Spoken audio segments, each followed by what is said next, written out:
3 e 1, 4, o menos 4, e o V lambda 4, então e o cal 3 e 1, 4, o menos 4. E o 4 V lambda com menos 4 V lambda. Então, no final do dia, ficou tudo muito simples. Todos os vértices desapareceram. Então, a divergência, o grau de divergência, ele não depende do detalhe do gráfico, ele depende só do número de linhas, da categoria de gráfico. Então, eu posso ter, por exemplo, quer dizer, desde que o número de linhas externas de A mais 3 meios do número de linhas externas de Psi mais o número de linhas externas de Φ tem que ser maior. Vamos ter divergência só se isso aqui for menor ou igual a 4. Então, nós temos divergências. Quer dizer, delta seria, nesse caso, maior ou igual a 0. Nos outros casos, nós temos convergência. Então, a gente pode ter gráfico com 4 A's nas pernas externas, com 2 A's, com 3 A's. Aí é só acertar as categorias de gráfico. Mas se vocês observarem, isso fica como tarefa para vocês observarem. O número, as categorias, vamos supor que a Psi seja 0 e a Φ seja 0. Então eu posso ter um gráfico, não importa qual seja o detalhe da bolinha quântica. Eu posso ter, por exemplo, 2 A's. Então isso aqui só tem EA. Então diverge com grau 2 em princípio. Posso ter 3 A's. Posso ter 4 A's.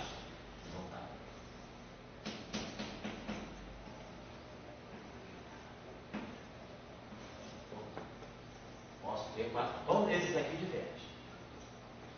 Se eu puser 5 A's para frente, já não tem mais condição de ver. Agora eu posso manter um EA. Com um EA apenas, eu posso ter um gráfico, por exemplo, com 2 Φs, com 2 Psis e um EA. Esse gráfico também diverge. O EA é 2 e o Psi é 1, então fica 4 menos 2, 2, 2 menos 3 meios, 1 meio. Então, Φ é 0. Posso ter também, se vocês pegarem, por exemplo, um gráfico que tem, se eu quiser colocar um Φ aqui, faz o cálculo, vai dar divergente, vai dar convergente, não diverge, porque vai aparecer um F. Então vocês vão poder observar o seguinte: vocês podem fazer todas as possibilidades de gráfico com unidade de. Por exemplo, o gráfico que pode dar divergente é esse aqui, ó. Vou botar agora no quântico.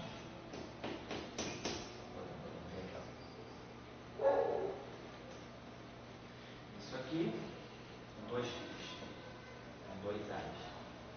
Então esse gráfico tem 2 Φs e 2 A's, então dá 4 menos 4, 0.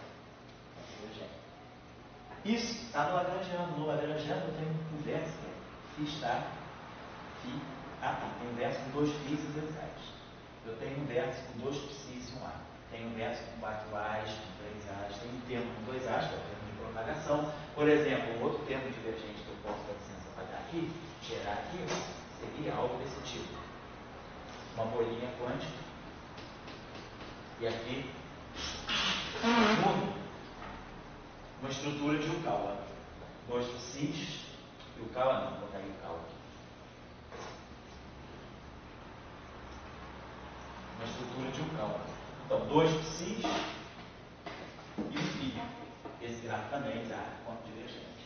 Então, esse verso está no Lagrangiano. O que vocês vão observar, ao fazer todas as possibilidades de estrutura, porque essa estrutura só depende da linha externa. Tem um detalhe aqui, eu vou preencher aqui com propagadores. Eu posso fazer um gráfico como um novo, não importa.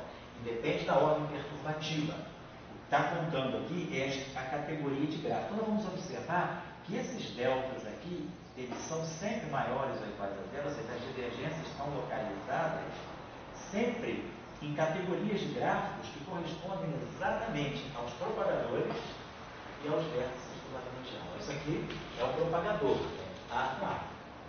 Vocês podem pegar também o Psi com Psi. A gente pode pegar uma bolinha quântica, fazer isso aqui. Botar uma linha externa de Psi, outra linha externa de Psi. Isso aqui é o termo de Dirac, é o propagador. Psi barrado, I, gama, mi, V onde mi, Psi. Posso colocar a mesma coisa para o escalar. Aqui. Então, isso aqui é φ. Então, a gente observa que todos os gráficos com dois campos na linha externa, ou com dois A's, que todo mundo zera, ou com dois P's e todo mundo zera, ou com dois P's e todo mundo zera, são divergentes. Então, isso mostra que eu tenho divergência na categoria de gráfico que corresponde no lagrangiano ao propagador, que é o termo quadrático. Depois, vocês podem observar que todas as outras, eu posso pegar uma divergência, vamos supor que eu tenha 3 linhas externas. Eu botei 2 linhas externas. 3 linhas externas. Então, vocês podem ter 3 linhas externas de A somente, 3 linhas externas de Psi, vocês vão ver que automaticamente, 3 linhas externas de Psi automaticamente dá convergente, dá fator negativo, fator negativo. 3 linhas externas de Φ, não. Se eu pegar 3 linhas externas de Φ, dá um fator 1. Então, vocês vão ver que todas as possibilidades que vocês mexerem aqui vão bater exatamente com ou os propagadores do lagrangiano ou os vértices do lagrangiano. E é isso que diz que uma teoria é normalizável, porque as divergências elas vão estar localizadas em objetos que já estão no meu lagrangiano. Isso é uma discussão mais longa que a gente vai ter depois, daqui na última aula, provavelmente, desse curso.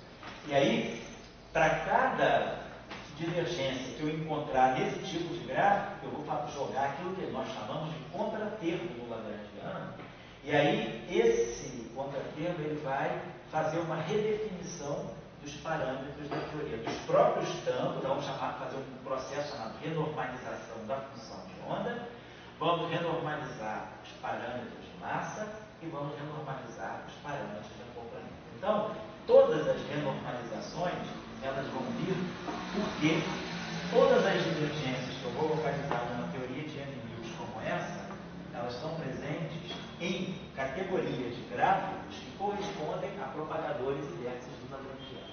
É isso que é a história de uma teoria renormalizável. Se uma teoria não é normalizável, eu vou começar a gerar divergências, eu vou começar a ver que o delta é positivo para categorias de gráficos que não têm vértices correspondentes no lagrangiano. Então, eu não tenho como jogar aqui no lagrangiano e reabsorver. É o que caracteriza uma teoria não. Estou dando uma forma intuitiva para vocês, mas ainda não formalizamos esse conhecimento.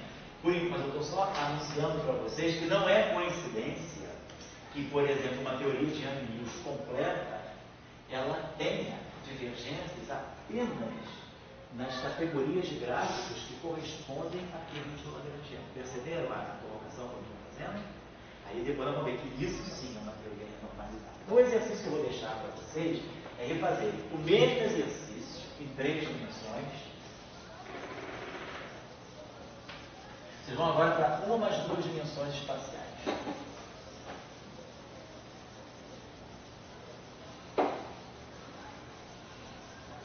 Por incrível que pareça, né, umas 2 dimensões acaba sendo mais complicado que umas 3. Nós vamos ter mais categorias de gráficos. Então, a tarefa para vocês vai ser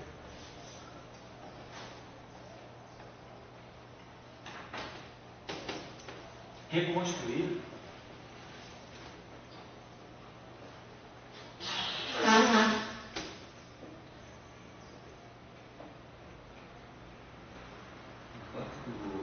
deu uma resposta entendida na totalidade das linhas internas e a outra só das linhas externas. Tem algum significado? Desculpa, eu acho que perdi a primeira frase. Deixa eu falar então. Depende das linhas externas. Então, a bolha, a virtualidade, a história dentro, não depende. Isso. Apesar de ambos livros contribuir, vai harmonizar, mas aquelas constantes. Claro, essa bolinha quântica ela vai dar efeito físico, claro, mas a gente está colocando que a divergência, ela só, numa teoria renormalizável, né, a divergência só depende do número de linhas externas. Fala, você tem a falar? E o fato quando depende, quando não depende só das linhas externas, tem algum insight físico maior? Quando não depende só das linhas externas, pode depender dos vértices, positivo ou negativo. Quer dizer, o insight maior é que você vai ter não renormalizabilidade, vai ter super renormalizabilidade, vai depender um pouco Agora, o que significa uma teoria não renormalizável? O que significa um modelo super renormalizável? Isso a gente vai discutir. Vamos discutir depois oportunamente. Eu não sei também profundamente sobre teorias super renormalizáveis. Eu nunca... Mas eu digo assim, a questão que eu vejo assim, você está tendo um espalhamento de duas partículas. Sim. Partículas, né? E elas não estão... Aquela bolinha é uma coisinha tua. Assim, não, é uma representação nossa, é claro. uma virtualidade sua. Claro. Assim. Mas de repente aquela virtualidade, até que ponto ela entra no próprio espalhamento de partículas, ou até que ponto que ela apenas é uma máquina para ajudar a partícula. Então aqui me parece que ela é apenas uma máquina, mas ela não entra no visível. Mas não é bem sempre assim, né? Tem horas que você, muitas horas, que ela entra. Pode ter situações em que ela entra. Quer dizer, na verdade, a virtualidade ela entra de qualquer forma. Ela não entra no power count, mas ela vai entrar nos processos, ela vai dar efeitos físicos finitos, né? Então, quer dizer, a virtualidade, o efeito quântico, está presente de qualquer forma. Para efeito de contagem e de divergência, a virtualidade nesses casos aí pode não estar importando, né? Independe da virtualidade, o efeito a divergência tem a mesma característica. Agora, quando eu vou buscar os efeitos finitos que estão dentro da bolha quântica, aí a virtualidade é fundamental. Ela conta, quando eu vou olhar a parte, porque nós estamos aqui só preocupados de saber o grau de divergência. Então, para grau de divergência, o que está contando é apenas a estrutura externa do gráfico. Aquela bolinha quântica, ela não está interferindo nesse processo. Justamente por isso a teoria é normalizada. Mas, se eu for querer extrair resultado físico, saber, por exemplo, qual é a contribuição em ordem H cortado, a quarta potência, para o espalhamento elétron-elétron, para a questão de choque que dá o espalhamento elétron-elétron, aí essa bolinha quântica vai ser fundamental. A virtualidade vai ser fundamental. Aqui vocês vão ter algumas surpresas interessantes. Então, por isso que eu pedi para vocês reconstruírem Young Mills em 3 dimensões. Não deixem de fazer esse exercício, não. Ele é bastante instrutivo. Então, reconstruir Super Young Mills em 3 dimensões, com 2 detalhes a mais. A estrutura de Young Mills é a mesma. Não muda, é F-mini ao quadrado, fica tudo igual. A primeira mudança que nós temos é no setor fermiônico. Nós vamos poder ter uma interação, vamos colocar, nós vamos poder ter, vamos botar o setor de fé, vamos ter 2 mudanças, 2 alterações, que vão ter influência no power count, né? 2 alterações. Primeiro, no setor de escalares, quando eu vou para 3 dimensões, nós podemos introduzir uma interação Φ6. Então, o potencial de Higgs, vamos colocar assim, o potencial de Higgs em 3 dimensões de espaços temporais, ele não é só Φ2, Φ4. Ele tem um termo, vamos dizer assim, do tipo Mi2 Φ ao quadrado. Ele pode ter um termo do tipo F Φ a terceira.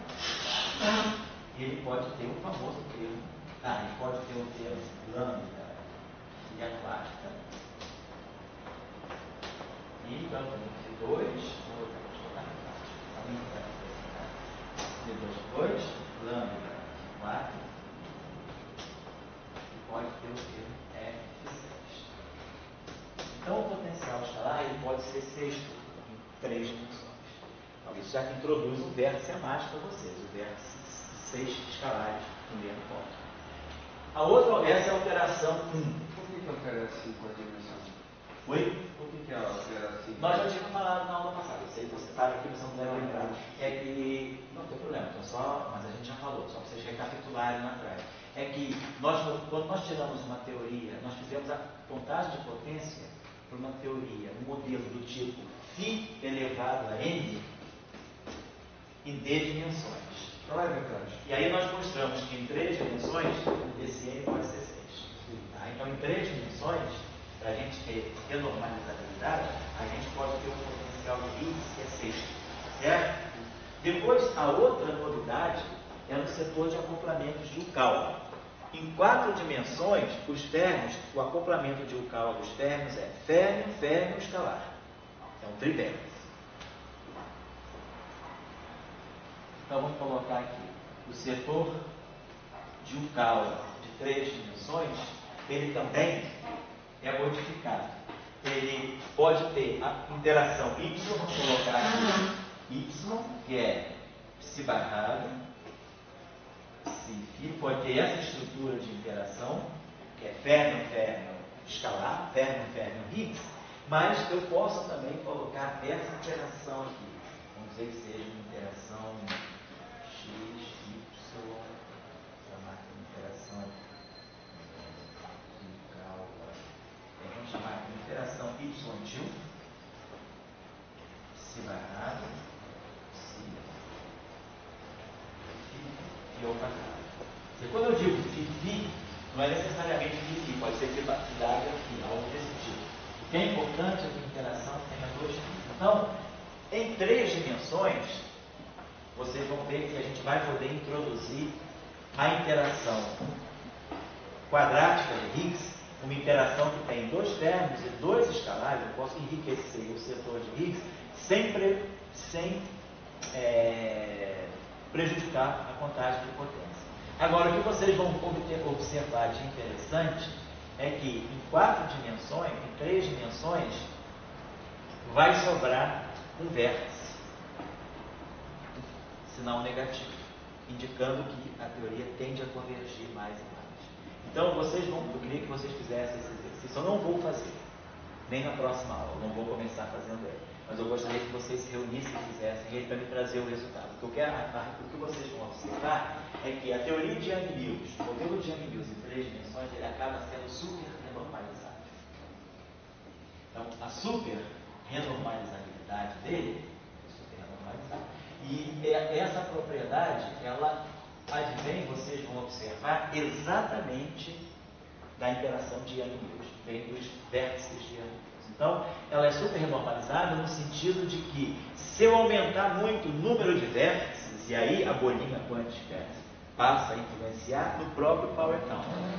Então, a tendência desse delta G é que, por uma certa categoria de gráficos, a divergência pode desaparecer se eu aumentar razoavelmente o número de vértices. Mas aumentar o número de vértices significa aumentar o número de potências da constante de acoplamento no gráfico, ou seja, tem mais vértices. Então, o que caracteriza a super renormalizabilidade é que uma dada categoria de gráfico, ela pode divergir, mas se eu aumentar muito o número de vértices, ela passa a convergir. Então, a divergência, ela só existe até uma certa ordem. Depois de uma certa ordem, aquilo que era divergente abaixo das ordens não é mais divergente. É isso que caracteriza a superrenormalizabilidade. Então, a superrenormalizabilidade é sempre acompanhada de algum sinal negativo em algum tipo de vértice. Não precisa ser um número total de vértices, não. Eu tenho alguma categoria, algum tipo de vértice que vai aparecer um sinal negativo, puxando a divergência para baixo. E a não renormalizabilidade é quando o número de vértices aparece com potência positiva, porque isso significa que, à medida que eu aumento a série multiplicativa, eu vou gerando mais e mais divergência. Então, também nesse sentido, como eu não tinha feito esse exercício, e esse exercício é um exercício muito importante para as interações práticas, eu vou deixar como tarefa para vocês também um exercício. Esse agora é muito simples. Depois que nós fizermos tudo isso aqui, é muito bem simples. Sim, é só mesmo assim, uma sobremesa muito lightzinho para vocês treinarem, que é, se eu pegar uma interação, um modelo do tipo ferro a quarto, tarefa. Vamos supor que nós vamos pegar uma interação, temos só ferro, então ferro. Vamos supor que a gente pegue uma interação do tipo, da mesma forma que a gente fez com os escalares a uma potência n, vamos dizer que eu pegue isso aqui, ó, 2 términos, psi barrado psi, elevado a uma certa potência n. Então eu posso ter psi barrado psi ao quadrado, psi barrado psi ao cubo, não importa. Eu tenho esse tipo de interação. Um vértice, eu vou chamar essa constante de acoplamento aqui de F, esse tipo de vértice aí, essa interação F, psi barrado psi elevado a n. E tenho Lagrangiano fermiônico normal, teoria de Dirac. Só que o vértice agora, eu tenho auto-interação dos términos. E aí, eu quero que vocês façam essa contagem de potências em D dimensões, e com uma potência N convença. Então, vocês vão fazer isso e vocês vão encontrar que em 4 dimensões,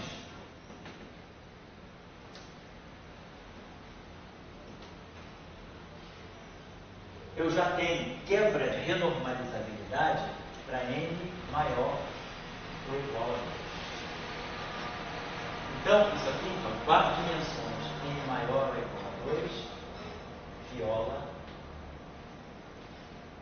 a renormalizabilidade.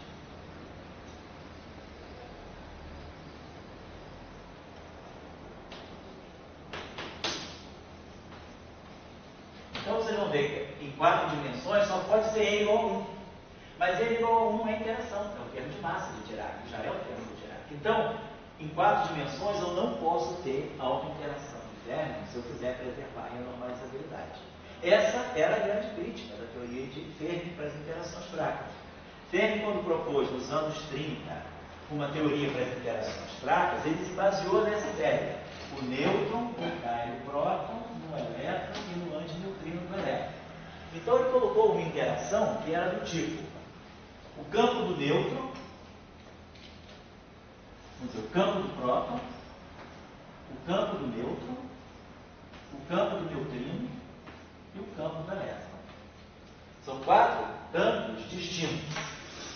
O campo que escreve o próton, o campo que escreve o nêutron, o campo que escreve o neutrino, o campo que escreve... Então, Fermi propôs, devido a essa interação, a esse decaimento fraco, que a interação entre os campos representando as partículas dessa interação fraca seria uma interação de 4 términos.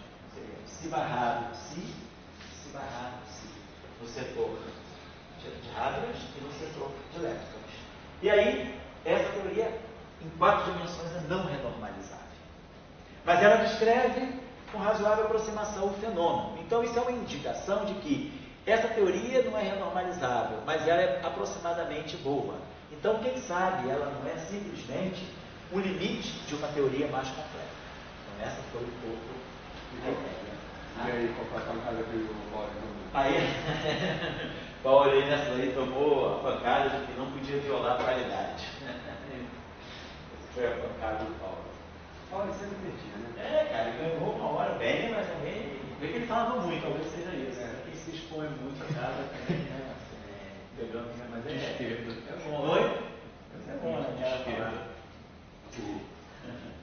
E só uma coisinha só. E aí vocês vão mostrar o seguinte, que se vocês tiverem 2 dimensões, uma dimensão tempo e uma dimensão espaço, vocês podem ter N igual a 2. Então vocês têm 4 términos, uma interação do tipo psi barrado psi ao quadrado, ela só é renormalizável em 2 dimensões. Essa interação aqui, que é o que a gente chama na literatura aí de modelo de Gross-Neveu, modelo de Tilling, é um modelo do tipo psi barrado psi ao quadrado, em 2 dimensões. E aí é renormalizável.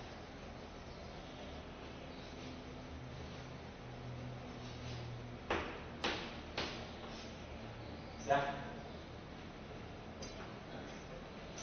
Então faça esse exercício porque ele é muito mencionado, muitas vezes a pessoa não sabe direito, mas o cálculo é simples, é só fazer.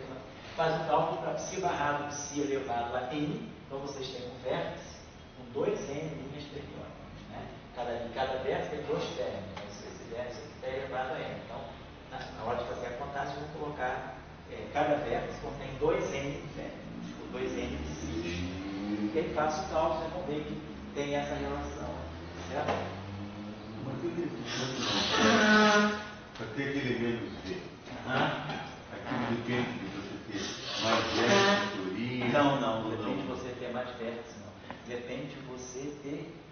Vai depender da estrutura do vértice, da potência, do número de campos que você tem no vértice.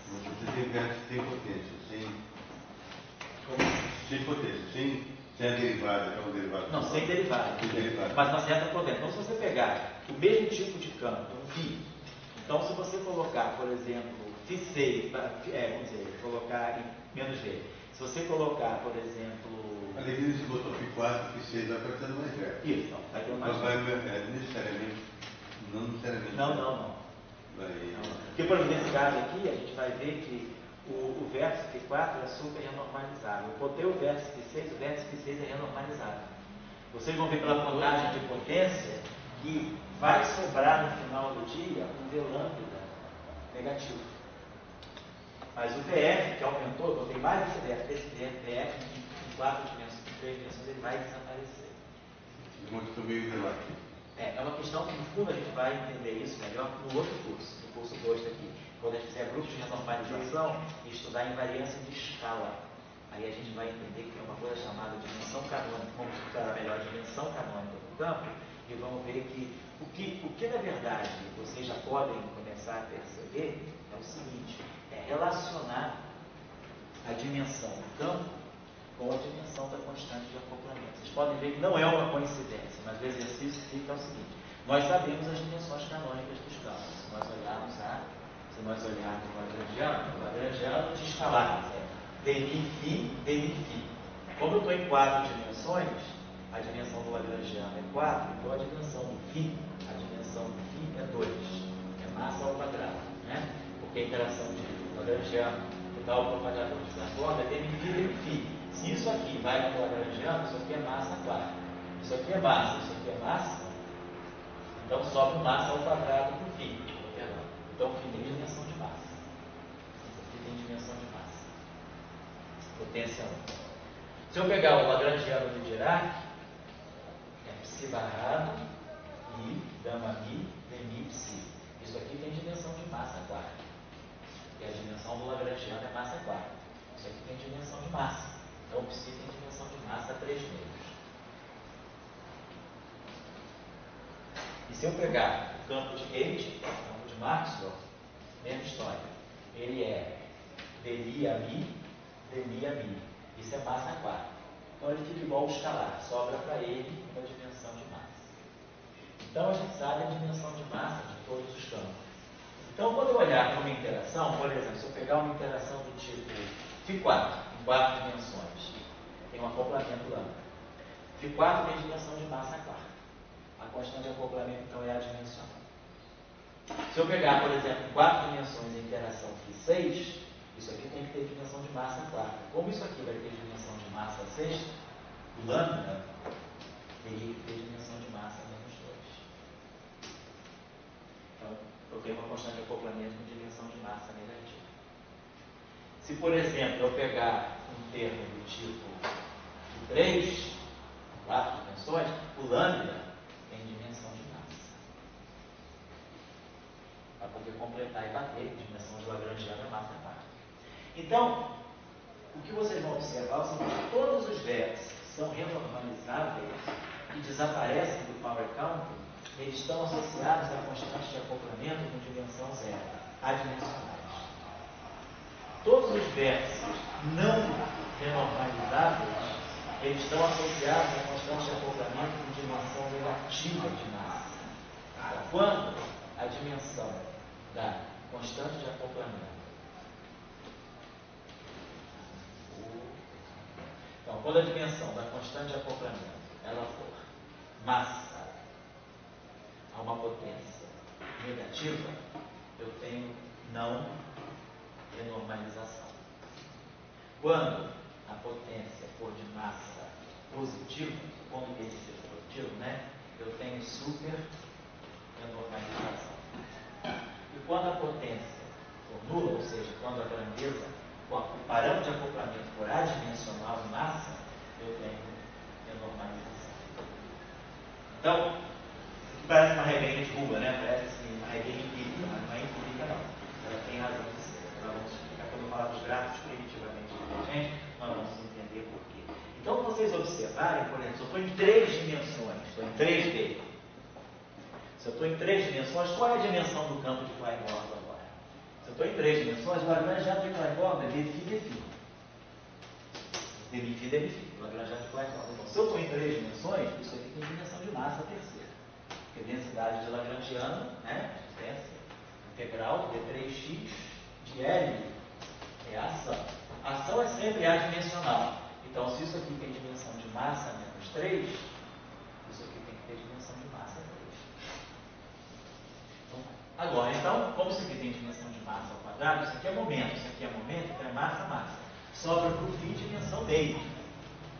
Então, em 3 dimensões, o campo de Plancor, ele deixa de ter dimensão de massa, ele passa a ter dimensão de massa meio. O campo de Dirac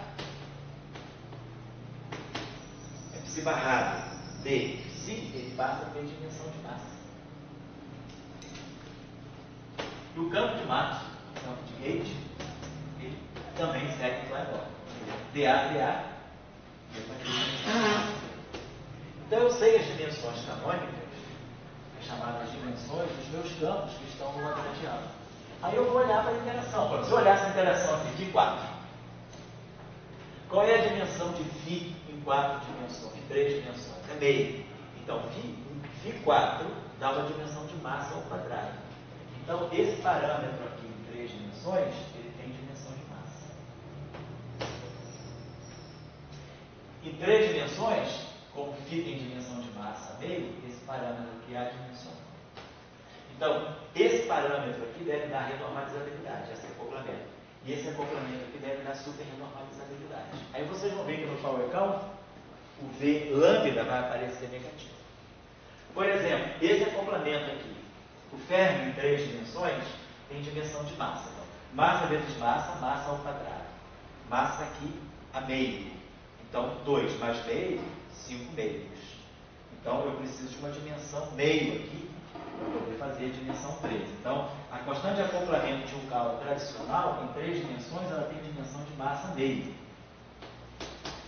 Então, ela tem uma dimensão positiva de massa. Então, isso aqui vai ser super renormalizado. Então, esse vértice deve aparecer também com uma potência, com esse coeficiente negativo. Ao passo que aqui eu tenho 1 e 1, 2. 2 com meio, 5 meios. 5 meios com 2, 3. Então, esse cara é adimensional. Então, esse vértice fica renormalizado em 3 dimensões. Então, esse, vamos dizer, para agora, parecendo ser um truque, não é um truque, tem uma razão de ser, e também não é uma condição suficiente para garantir a renormalizabilidade, mas é uma condição necessária. Então, nós vamos ver que eu posso ter... A primeira coisa que a gente olha, quando a gente pega uma lagrangiana, truque assim, regra simples, né? É dar as dimensões dos campos. Então, você vê, estou em tantas dimensões. Olha o termo cinético que te dá o propagador, fixa a dimensão do campo. Então, a dimensão do meu campo é tal, eu conheço. Se eu conheço a dimensão do campo, eu agora vou tirar a dimensão de todas as constantes de acoplamento. Então, todas as constantes de acoplamento que tiverem dimensão de massa negativa, uma potência que não precisa ser inteira, pode ser meio, 3 não importa. Se a dimensão da constante de acoplamento for massa negativa, eu tenho não renormalizabilidade. Se a dimensão da constante de acoplamento for positiva em massa, eu tenho super renormalizabilidade. E se a dimensão da constante de acoplamento for adimensional em massa, eu tenho renormalizabilidade. E aí vocês podem checar aqui, por exemplo, se a gente for para 4 dimensões e eu considerar a interação do tipo, veja, psi barrado, psi ao quadrado, se eu estou em 4 dimensões, psi tem dimensão 3 meios. 3 meios vezes 3 meios, 3. 3. Então você tem dimensão de massa terceira, vai dar um massa sexta. Em termos de dimensão de massa. Massa terceira, 3 meios, massa 3 meios, massa terceira. Massa terceira ao quadrado, massa sexta. Então essa constante de acoplamento aqui, em 4 dimensões, ela tem que ter dimensão de massa menos 2, para garantir que o lagrangiano no final do dia tem dimensão de massa 4. Por isso que não é colocado na... Oi? Por isso ela não é colocada, não é essa. Então massa menos 4. Então massa menos 2. Então não é renormalizado. Se vocês vão para 2 dimensões, qual é a dimensão do campo de Dirac em 2 dimensões? É psi barrado, gama mi, mi, psi, isso tem que ter dimensão, em 2 dimensões. Então, o lagrangiano tem que ter dimensão de massa ao quadrado. Como isso aqui já tem dimensão de massa, então sobra o campo de Dirac em 2 dimensões, uma dimensão de massa meio. Então, se o campo de Dirac tem dimensão de massa meio vezes massa meio, massa. Massa ao quadrado. Então, esse acoplamento vai dar a dimensão de massa ao quadrado, que já é a dimensão do lagrangiano. Então, essa constante de acoplamento tem dimensão nula, em 2 dimensões. Então, ela é normalizada. Então, vocês vão fazer o cálculo e vão realmente verificar que, para D igual a 2 dimensões, o power counting não vai depender desse vértice se o n for 2. Então, o modelo psi barrado, psi ao quadrado, interação com 4 términos, é renormalizado em 2 dimensões. Esse é o chamado modelo de Jiggy, ou também conhecido sob outras formas, modelo de Grothendieck. É um modelo que tem interação de 4 términos em 2 dimensões. É um modelo interessante também para a estatística também. Ele é um modelo renormalizado. Então, a ideia, mais ou menos, é essa. Basta você saber olhar a dimensão canônica do campo. Sabendo olhar a dimensão canônica do campo, que é o que a gente chama de dimensão canônica, que é a dimensão em massa vista no lagrangiano nu e cru. E aí, essa dimensão canônica, ela já nos dá uma indicação das dimensões em massa de todas as constantes de acoplamento. Então, a gente observa se eu estou em 3 dimensões, se eu estou em 4 dimensões, por exemplo, a interação de Young-Mills é G, dA, AA. Isso é o trivértice de Young-Mills, em 4 dimensões. Ou em 3 também. O vértice de Young-Mills é genérico.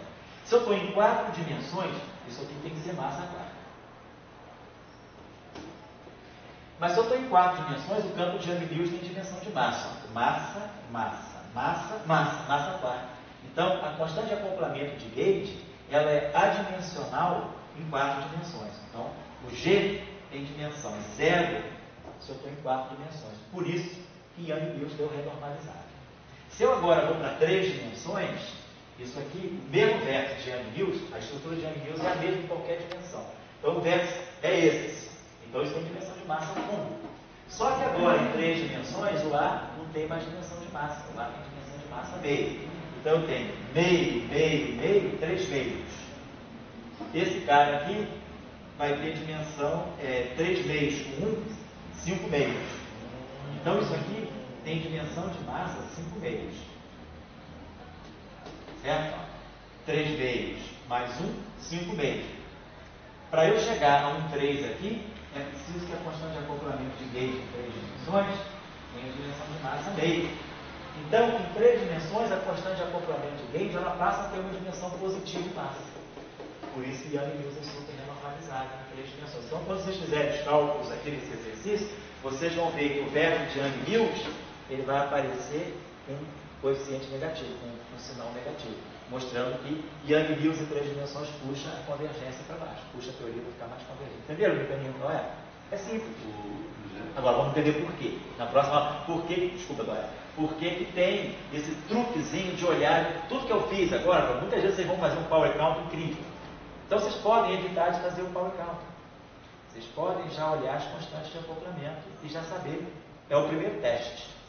Ver as dimensões da constante de acoplamento. Então, agora, por que a dimensão da constante de acoplamento, ela dá o mesmo, ela é consistente com o power counting, com a contagem de potência. Isso nós vamos entender na próxima aula. Não falei, cara?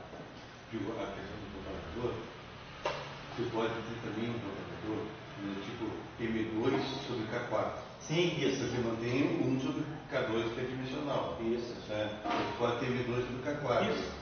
Então você... Por exemplo, se você pegar, vamos pegar aqui, você está falando, vai pegar um modelo em 4 dimensões. Suponhamos que tem isso aqui. Uma grande ano de Young-Mills, vou pegar um Klein-Borg em 4 dimensões normais. Ele vai ter demi-phi, demi-phi. Mas eu posso introduzir um termo aqui, que vai ser aquilo que a gente já introduziu algumas vezes. D'Alembertiano de Phi, D'Alembertiano de Phi. Menos M2, vamos colocar assim. Então, na hora de eu tirar o propagador, esse propagador vai ser 1 sobre K2. Aqui vai aparecer um psi K4.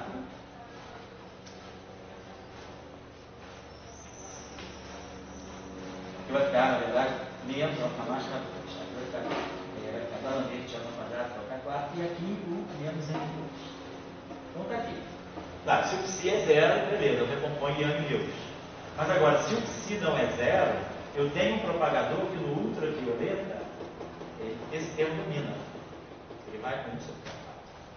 Então, na hora de eu fazer a contagem de potência, eu estou tendo uma vantagem. Por quê? Na hora da contagem de potência, as linhas internas, que geralmente dão uma potência positiva, porque se o propagador é lá embora, do tipo K2, cada linha interna vai contribuir com mais 2, vai ter uma potência 2 em momento, vezes a linha interna.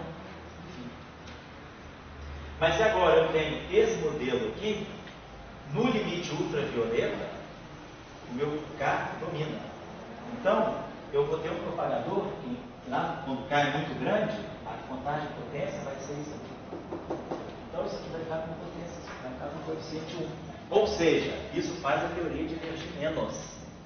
A teoria fica mais convergente. Então, se eu aumentar... Agora, também a questão é, e qual é a dimensão do meu campo φ? Então, para onde é que eu vou... Ou eu coloco, tem duas possibilidades. Ou eu digo, esse termo aqui é que vai dar a dimensão do meu campo. Então, isso aqui é 4. Então, o meu campo mantém dimensão 2. Mantém dimensão 1. Então, esse psi aqui teria que ter dimensão de massa menos 2.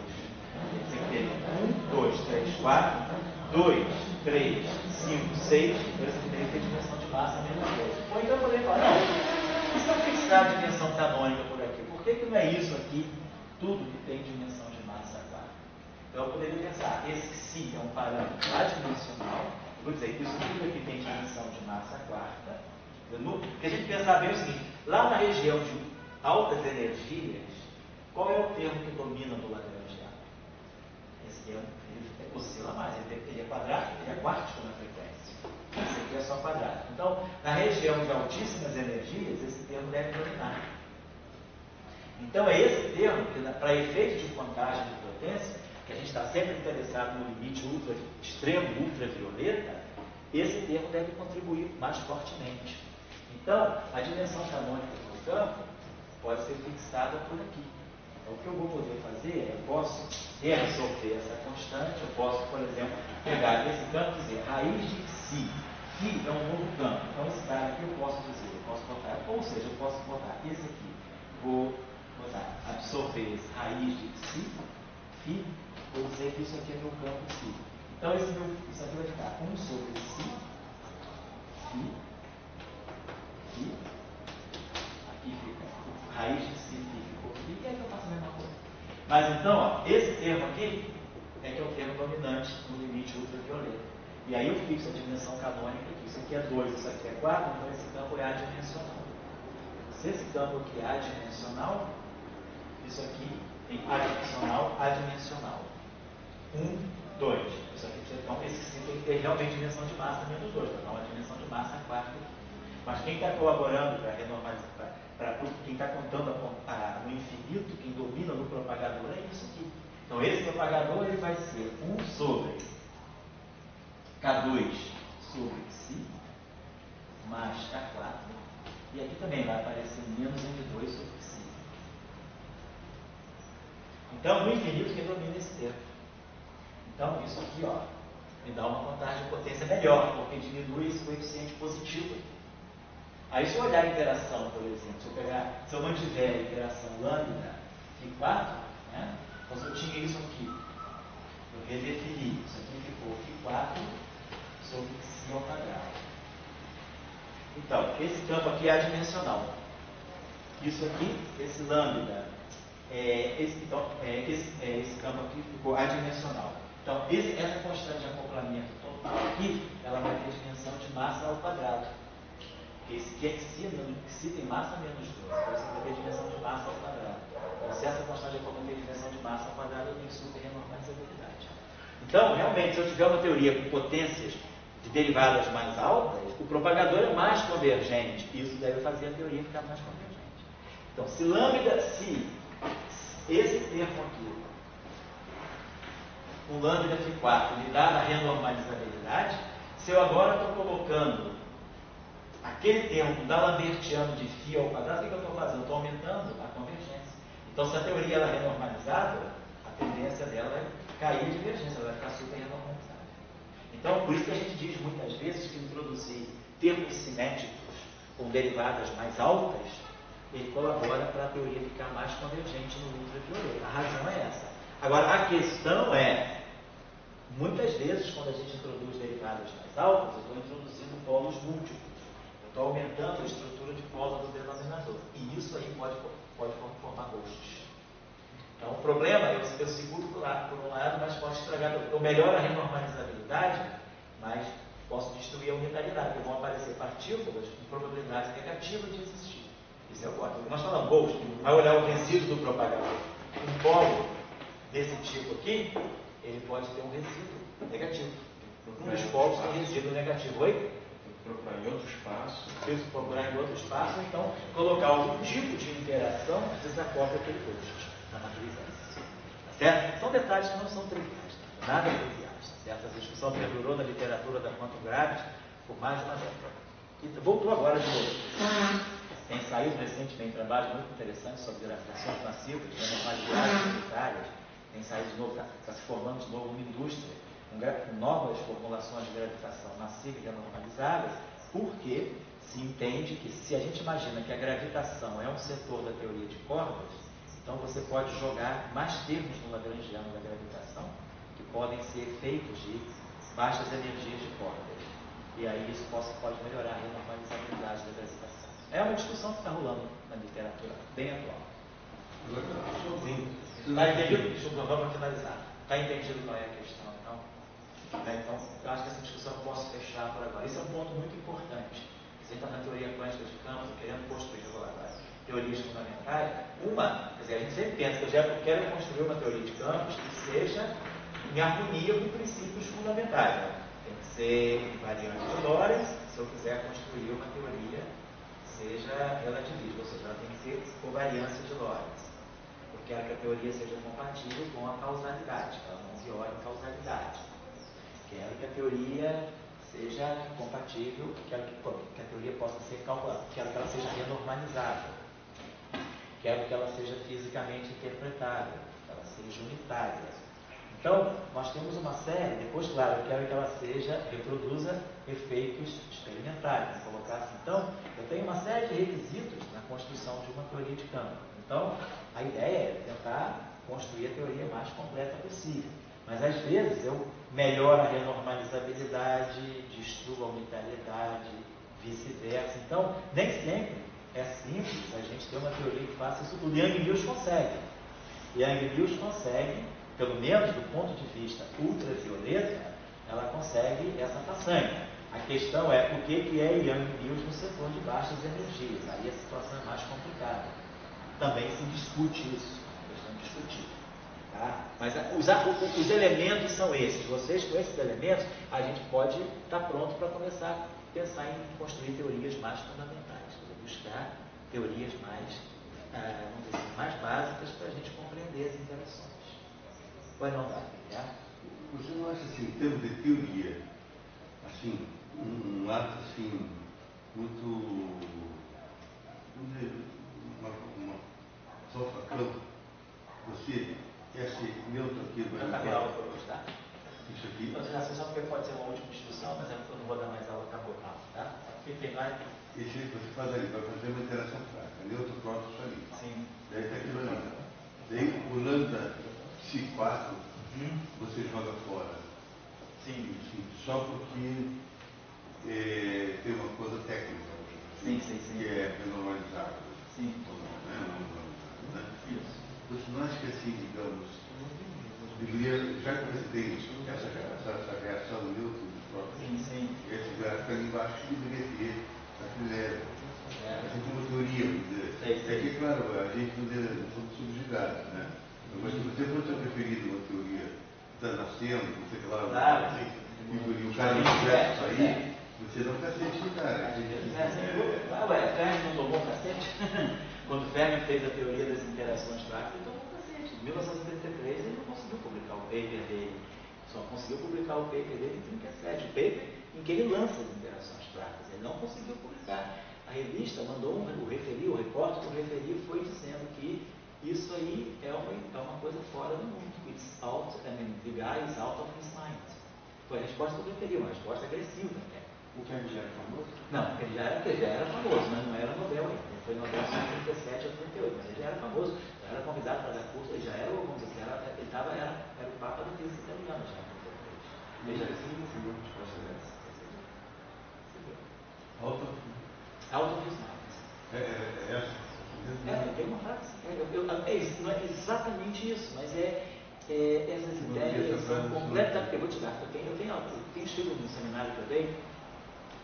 A frase é alguma coisa como se, né, que a teoria seja muito abstrata, não. É alguma coisa assim que é nonsense. É no nível de nonsense. Não faz sentido. E, no entanto, deu origem a toda a pesquisa de interações. É muito importante que as pessoas aqui amadurecerem tudo isso. Não, todos nós, né? Aqui e lá também. Quem é jovem que está chegando, né?